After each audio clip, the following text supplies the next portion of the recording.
This presentation is about my life as a discoverer of energy vortexes. And I'm going to tell you, first of all, energy vortexes are viewed as new age, woo-woo stuff, but they are really, and I'm going to tell you what it is right now. It's a real natural phenomena. It's an area on planet Earth that has higher electromagnetic energy than that is found everywhere else naturally on the planet. And in the course of the next 50 minutes, all of you in this room will know exactly what an energy vortex is, and you will know more than 99.9% of the people on the planet about energy vortexes. And a question you might have in your mind is, what is the basis for that statement, Leslie? 99.9, is that science? Is that pseudoscience, or are you just making up numbers? And we'll get into that as well. Today, I'm going to talk about how I discovered vortexes, energy vortexes, the science of energy vortexes. Do we have any scientists in the room? Usually I have a few, but they have decided not to come. And finally, I'm going to conclude with how you can use energy vortexes to improve your own life. Now, we have a person here standing to the right of me as you look at her on the screen. That's Leslie Lupo. Leslie Lupo introduced me to energy vortexes at Canyon Ranch, as you will see shortly, 15 years ago. And it is through her efforts that I obtained a lot of my knowledge about energy vortexes. So she'll be coming. And this is, and we'll be seeing a lot more of this, this is the first scientifically measured energy vortex on planet Earth. And remember, energy vortexes are natural phenomena, places of increased electromagnetic energy. So we're going to talk about science, a little sidebar about science. There is nothing more politically charged today than the word science. Back in the Middle Ages, science was controlled by religious beliefs. In 2023, science is controlled by political thinking. But science has never changed. The definition of science is constant, is the definition of science. But let me explain in much more simpler terms what this means. One has an experiment, and the experiment for energy vortexes is the natural phenomenon, is the theory that energy vortexes, that I've stated a couple of times, are places of higher electromagnetic energy than that which is found in Emerald Hall and everywhere on the planet. Is that real? And if it is, can you create a systematic test to determine that? And science, and by the way, this is useful if you wish to determine the validity of any science. For science, you need a presence of a control, and you need to be able to prove that the effect is replicable over and over again. A control. The most common control is medicine. What is the control for medicine? It's a placebo. Does the medicine cure the illness, or does it not? And a placebo is a way that they have a control. For energy vortexes, the control is a presence on planet Earth where there's no energy vortex. And there are plenty of those spots. And then, can it be reproducible? Can different people get the same result? Then you have science. The vast majority of what is known about energy vortexes falls under this next category called pseudoscience. It sounds like science, but it's not real science.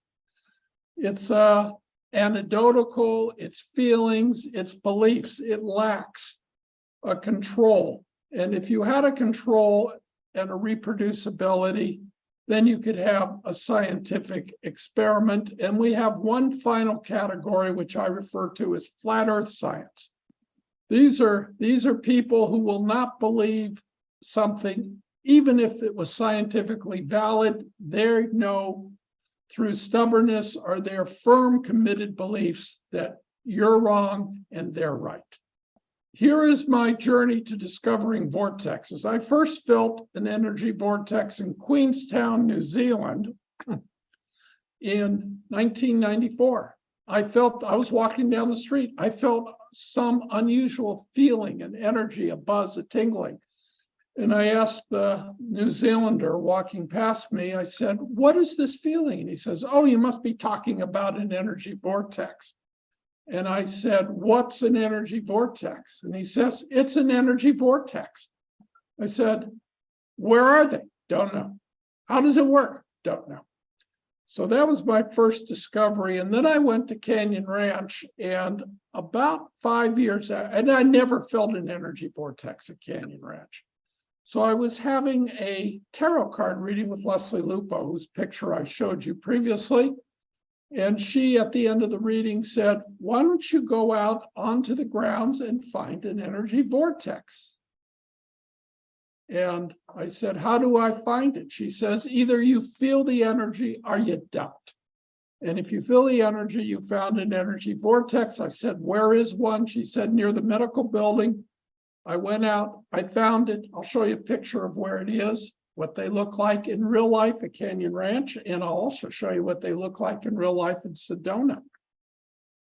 Then I explored, discovered numerous vortexes at Canyon Ranch. I gave them names, and I then spent 5 years trying to convince Dr. Gary Schwartz to do the scientific measurement to prove that what I was feeling was real and not just something in my head. And in 2013, he did scientifically measure vortexes.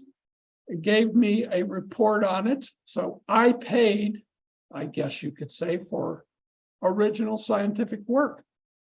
And the story, the book I was holding on, Extraordinary Claims Require Extraordinary Evidence by Dr. Gary Schwartz. I'm in this book. This experiment is documented in this book. So this isn't made up. You can read the book and see what he says happened. I'm going to tell you what I say happens. So we measured it, and then I continued to do additional experiments. I drew maps.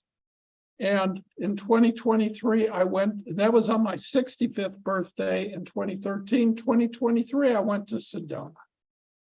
And this is just one of the local people, Randy Flora at Canyon Ranch, who helped find what I thought it was and is the strongest vortex energy I've ever felt.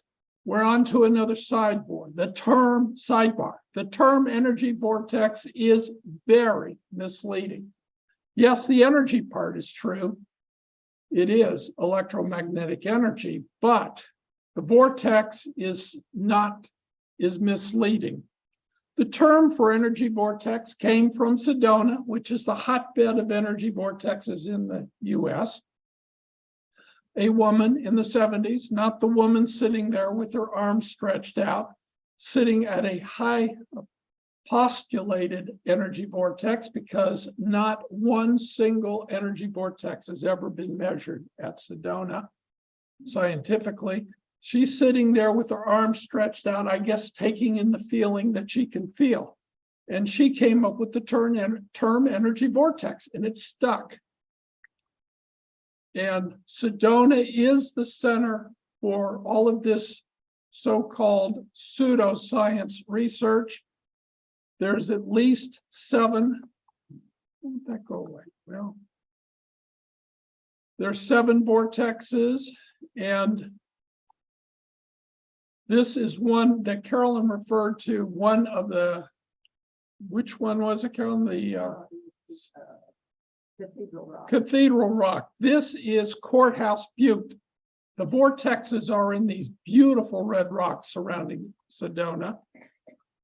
And here's the dictionary definition. A vortex is a swirling amount of water or air, and I guess it can also be energy. But the problem with this vortex is no one has ever reported any swirling of vortex energy. It's constant. You feel it if you can feel it. And then people talk, a lot of strange powers have been claimed for vortexes, but levitation is not one of them. And some believe what they want to believe regardless. That's flat Earth. So you will not levitate in a vortex. But there are plenty of distractions when you go to Sedona. Here is Robert. He is a Native American flute player, and he hands out red hearts to everyone he sees, and he goes up and plays his flute, and you'll hear some of his flute music in a moment, and he talks about spiritual messages. And here is the map that I looked at to figure out we're talking the Boyonton Canyon energy vortex. And so I was looking at a map. This is what they had in the hiking department. And you can see where the word vortex is where they say the center of the energy vortex is. Right here, 30 feet up in the air, just above that knoll. In reality, that's not true, at least in my feeling of energy vortexes. And I'm one of the 4 people on planet Earth who can say that I have been scientifically proven to be able to identify energy vortexes. That's because the ones I identified right here, you can see this is the picture. Here's the picture, here's the vertical, there's the vortex. And this is what they gave me when I was at the hiking department of Boyonton Canyon at Enchantment Resort. I said, how many vortexes are up there? They said 1. And here's the map that'll show you where it is. And I said, how do I climb 30 feet into the air? And they said, don't worry about it. So anyway, this is known as Kachina woman. It's, if I can get my arrow, this is Kachina woman. It's said to be female energy. This is all pseudoscience. They have absolutely zero evidence for it. And this is actually not called a knoll. This is called Warrior Man, and it's supposed to be male energy, and they're supposed to interplay with each other, and you're down here. You see right there is where you'll see in the next picture where I am. On the way up, I said to Bliss Nash, who was with me, and she helped me measure an energy vortex, scientifically measure. I said, let's find a good control point. And the way you find a control point, by the way, is very easy. You just do a turn. And if you don't feel anything and you have someone with you who is very good at feeling vortex energy and they don't feel anything, you have a control point. So now I'm approaching, this is Kachina woman, I'm approaching the Warrior Man, and I am not feeling anything. I'm standing in front of this seat here and I'm feeling nothing. And I felt nothing in Enchantment Resort in the valley. And I said to Bliss, can you feel anything? She says no. And I said, well, let me go sit in the stone. And I had a seat in the stone, and I felt the strongest energy I have ever felt in my life, much stronger than at Canyon Ranch. Energy vortexes are directional in nature. So I know that the vortex, if it's above here where they say it is, it can be above me, but that's where the center is, perhaps. So here is a video of, then we go over to Kachina woman, and we reach a point where we don't feel the energy anymore. And I'll play you the video. We reach Kachina woman, and it starts to pull me into the rock. It's just an incredible power. All right. This is a very powerful energy vortex, the Kachina woman. Is it still pulling you into the rock, Bliss? Listen to the flute in the background. Touch the rock.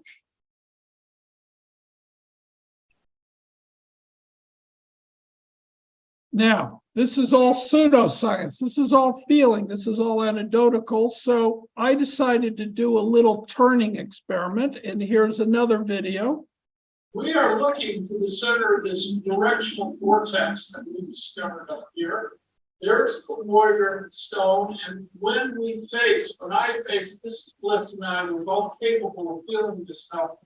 I feel it in my head, and Bliss feels it in her solar plexus. When we face that warrior stone, we feel nothing, meaning it's directional, it's constant. And now we're trying to find the center of the vortex. I guess we could turn this way and see what we feel. Nothing. And let's turn this way. Nothing. It's amazing. This is a very strong directional vortex. Let's see if we can find where it stops. So we're going to head towards, Irene, what's the name of that stuff? So this is the very brief work I did on energy vortexes in Sedona. Very powerful. What does that mean? No one knows. It's not replicatable. It's not summarized statistically, and there are no controls. So this is all pseudoscience. And I am going to say further pseudoscience that perhaps 40% of the population can feel energy vortex energy and 60 can't. So now we're going to move to the science. This is in 2013. This is me standing at the Discovery Stone where the center is. And this is, if I can get this arrow over here, is the vortex surrounded by prickly pear cactus. That was the first one I discovered. You can see there's not, this isn't hard to get to. It's just natural dirt. So Dr. Gary Schwartz agreed to do the experiment. He's got 5 doctorate degrees. He went to Harvard. He taught at Yale. Oprah asked him to do Dr. Phil's job, but he didn't want to. CNN asked him to do Dr. Gupta's job, and he didn't want to do it. This is a really qualified person. Instead, he went to the University of Arizona to work in the Laboratory for Advances in Consciousness and Health. He has written 14-odd books, mainly about spirit and energy. I love his most famous experiment in my mind is when he measured the energy of love. His question was, could I measure the energy of love when Kate and William first kissed? And he did. There's a documents on that, if you're curious. And by the way, he could not feel vortex energy. He stood right down in this corner in this first one that I discovered. He could not feel it. So you don't have to feel vortex energy to measure it scientifically or to make use of it. So the theory again for this scientific experiment is that the tingling some people can feel is due to increased extremely low frequency electromagnetic energy at the vortexes. Prove it, disprove it. He developed an experiment in 2013. This is where the work was done at Canyon Ranch in Tucson, Arizona. Anyone can get there. So what do we have? We have the control point that you're going to see. There's no vortex energy there. What is that? About 30 feet. The name comes from the stone, the Discovery Stone that you've seen. This is the vortex center behind, and you're facing in that direction. So Gary did measurements, and let me tell you, doing these measurements is about as exciting as watching paint dry. You basically takes 2 people. He's reading a meter held at his belly button. And he is calling out numbers to his partner, in this case, his wife, and she's writing it, and he does 20 readings, and then he turns and does 20. That's like 180 readings per run. And then so this is day one, he does 3 runs, and this is the instrument. This is not high-tech science. It was used on Skinwalker Ranch when all their fancy equipment went out. A simple EMF meter cost, I don't know, 20, 30 bucks, and you could see constant. And if you listen to Skinwalker Ranch, one of the throwaway lines is that constant EMF is 0.1. There it is. So, and this is at the control point. And then he went to Discovery Stone. He's standing properly. Again, I found the vortex. I named the vortex. I told him where to stand for both. He verified my statements and feelings about where the center of the vortex was with other people who were also able to feel it. And then he did the measurements. Are you ready? There are the measurements. So you see the electromagnetic field in the control, and you see the electromagnetic field in the center. This by itself, one day's run, is statistically significant. There is higher electromagnetic energy in the center of the vortex. It's right there. But he had to do more days because it's got to be repeatable. And guess what? It's repeatable with different people. He had his wife do the measurements at her belly button. And you can see, though the numbers change, and this would be the one over here. Each day is like an average of 80 or 100 numbers. And you can see in every case, the electromagnetic energy is higher at the center of the vortex than it is at the control point. So that proves scientifically that the energy inside an energy vortex is higher, electromagnetic energy is. And then he thought, well, why don't I try it in different places at a second control point? So at control point number 2, I could feel nothing. And then he's standing in the direction of the flow. So I know, what is this? This is about 15 feet. I know, standing there myself many times, you can feel the vortex energy, but it's 15 feet from the center. I would expect, without even looking at the data, that the energy here is lowest, higher, highest, because the center of the vortex is where the strongest electromagnetic energy is at. And yes, that is the case.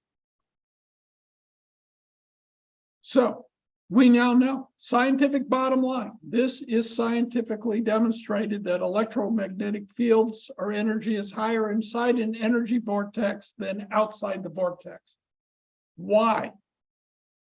No one knows. Unknown. There are theories, it's all pseudoscience. The measurement was limited to proving that.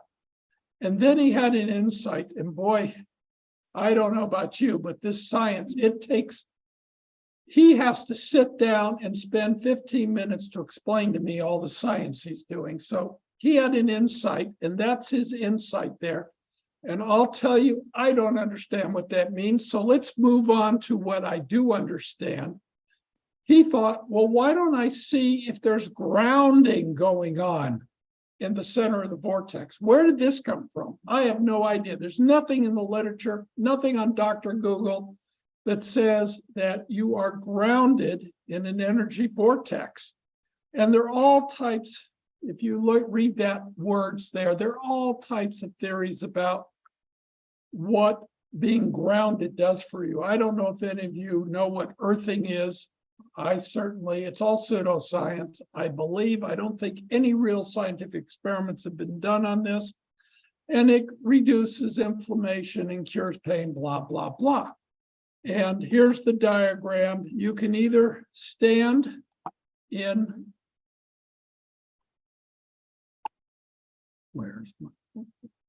you can stand in the desert soil in Tucson, or on grass here in Seattle, and you are grounded barefoot, you are grounded and you will have the earthing benefits. And if you can sleep on the ground and dodge the insects or dodge the sharp spikes in Tucson, you can do well. Or many people, I don't know if there could be someone in this room that does earthing. If you put your bed, wire up your bed and plug it into the 3-pronged outlet in our rooms, you can ground yourself. So he started with a different meter to measure electricity. And in air, he found that indeed the level was less than in the control point.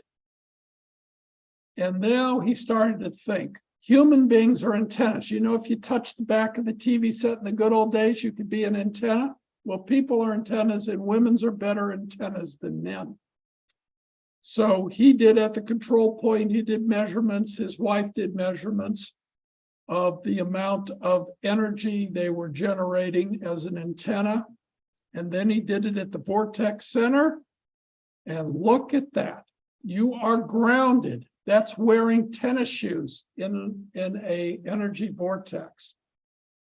And that is scientifically produced. His words here, dramatic reductions in AC millivolts in the discovery vortex. They replicate with different people day after day. This is science, and there was a control point. And no one knows why you're grounded. And of course, the next question you might ask is, great, higher electromagnetic energy. I can feel the tingle, maybe 40% can. Grounding, what does that mean?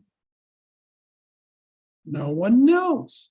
And how do you use this? That I have discovered, and I will move on to that in a moment. So I systematically, after 2013, I went to all the vortexes and I drew maps of them, and this is my map, and this might be very hard to see, but here's the discovery vortex. Is that clear? Yep, that's the discovery vortex there at Canyon Ranch. And the one I measured is the sanctuary vortex, and it's right here. It's another, this was the vortex that I think Leslie Lupo was saying I should go look at. And this map is still at use today at Canyon Ranch. The names I created are still at use and the map's still at use. And then with Bliss, I duplicated the effects at the sanctuary vortex. No scientist, not been able to get any scientist interested enough to actually, like on Skinwalker Ranch, I should write to the director and say, why don't you come to Canyon Ranch and do research and see if this is a UFO portal or a UFO travel portal, or if this is a secret government military base there, to get them to bring their instruments to do this type of work. It wouldn't take a lot of effort, but no one has done it. So I then created some videos, and I'm going to play one if I can. Okay, he was trying to do that, and I told him it wasn't necessary. I'm talking tomorrow. My fault, you can't watch my videos. Subsequently, Gary found a book that stated that locations with higher electromagnetic energy and grounding will increase psychic ability. And of course, the only place that existed is inside a skiff with artificial electromagnetic energy and grounding. And that's not practical in nature. But I said, wow, that's exactly what we have in an energy vortex. So I started, as many of you know, I am psychic, and I started practicing my creation skills in the discovery and sanctuary vortex. Remember, they're real. All the other vortexes at Canyon Ranch, all 100 or 200 of them are hypothesized. And I started doing tours. I brought people and I had them try to do a creation step. And one woman, true stories, one woman who has in pain, I was able through her creation ability to eliminate her pain for 15 minutes. She walked into the vortex in pain and walked out pain-free. And she said she hadn't felt pain-free like that in years. And then 15 minutes later, the pain came back. So I guess she'd have to live at the energy vortex. And then I went back to Dr. Google and I found this statement that exposure to low frequency fields, electromagnetic fields, can cause tingling, dizziness, light flashes, and feel pain through the stimulation of nerves. So this is what's really going on there. The increase in electromagnetic energy for people with the proper genetics or the improper genetics can feel that's tingling, and that's why I can feel it and many people don't have the ability to feel it. Janice has never felt any of this. I take her, I place her there, 10 people, 4 can feel it and 6 can't. And that doesn't mean you can't use it, it just means it's harder to believe it. What I do in the energy vortex is I do creation.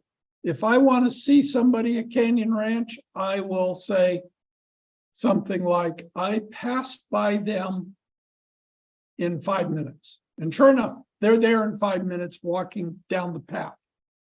And this happens at Canyon Ranch over and over again. I can pretty much create what I desire at Canyon Ranch, and I create what I desire outside of Canyon Ranch.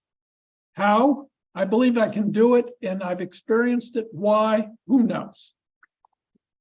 And here's another video that I am not going to be able to play, shame on me, is how to use energy vortexes. But these are all on my YouTube channel, and some of you have watched a lot of my videos.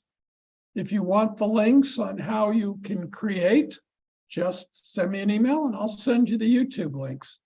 In summary, a lot more than 5 lines, Pat, a lot more. Scientifically proven at 2 separate vortex locations on Canyon Ranch, the only place on the planet where this has happened, but probably provable at Sedona. If I had had an instrument with me, I could have done the electrical EMF measurements sitting in that chair opposite Warrior Man, and I could have proven just by walking a little ways away out of the feeling of the energy that it was higher there. I'm sure it was, but energy vortexes are natural phenomena like volcanoes, lightning, and earthquakes. They're areas of increased electromagnetic energy. And in the center, and by the way, this is not a large center, you can feel the tingling 15, 20 feet away from the center. This grounding effect is like 2 feet. Gary measured some of it, and the grounding goes away about 2 feet away from the center. 40%, this is pseudoscience, 40% can feel the buzz or tingling or dizziness. And one does not need to be able to feel to use the energy, but that's pseudoscience. And no one knows anything about the why this is. Why does it work? Why can you create? Now, Gary at this point became involved in the Soul Phone project, which I will discuss to even fewer people or to a full room, depends where I wait in the process. In the future, at my next resident revelation about the Soul Phone, if you want to know what it is, you can talk to me. This is Gary and Rhonda as they were at my 75th birthday in Sedona. Because I couldn't show those beautiful videos, we better move to questions and answers. I just wondered if there was any discussion or conversation about animals and vortexes in all of this. Your focus is on humans. We know that, animals have some incredible abilities, and with like birds, how they fly and migrate and follow magnetic fields. Was there any discussion about that? I did one creation exercise involving a hummingbird. I was standing in a vortex and I said, a hummingbird will fly into my sight in 5 minutes. 38 seconds later, because I was timing it, 38 seconds later, out of nowhere, in a place where I've never seen a hummingbird, there are hummingbirds at Canyon Ranch, a hummingbird came and flew in front of me. And there are no flowers. You saw those vortex areas. Flowers are not there. It's all dirt and stuff. Can you talk a little bit more about the so what? The what? The so what? Yeah, the so what? What you talked about a little bit about creativity, that it offers you the opportunity to predict or wish for something and it happens. And you talked about a 15-minute significant pain relief episode. Okay, what I do is after we determine whether they can feel the energy or not, and it becomes so much more believable that they can do things in the vortex if they can feel it, then I say, what would you like to create? And believe it or not, I cannot get people to tell me what they would like to create. And A piece of news. you can't create world events. You can create things for yourself. Now, I believe, Ruth, if you have creation skills, you've successfully can create on demand, meaning you create something over and over again, and everyone starts with parking spaces.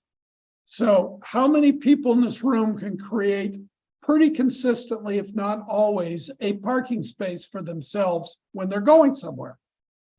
How many people have even thought about creating a parking space for themselves when they go somewhere? I can create parking spaces. We were in Sedona, and this place is a tourist packed trap. And these energy vortex sites are impossible to get parking spaces. And the driver said, I'm just going to have to drive slowly because I cannot get a parking space. And the people that were with me in my group said, don't worry, we can. And we had parking spaces throughout the visit, every spot, because the people in the van were creating parking spaces. So if you can create successfully, Ruth, then you can make a shot at world peace. But until you can create parking spaces, which you can do consistently, don't try to create something that involves other people. Just involves you. I asked you to start thinking about world peace.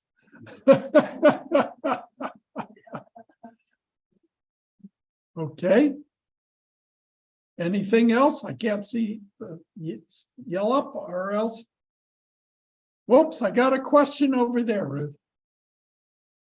Oh, Bob Lewandowski is supposed to have a question all prepared for me. Is that Bob over there? No, I'm right here. Okay, Bob will have the next question. So what I'm trying to figure out is, what is the practical value of all of this?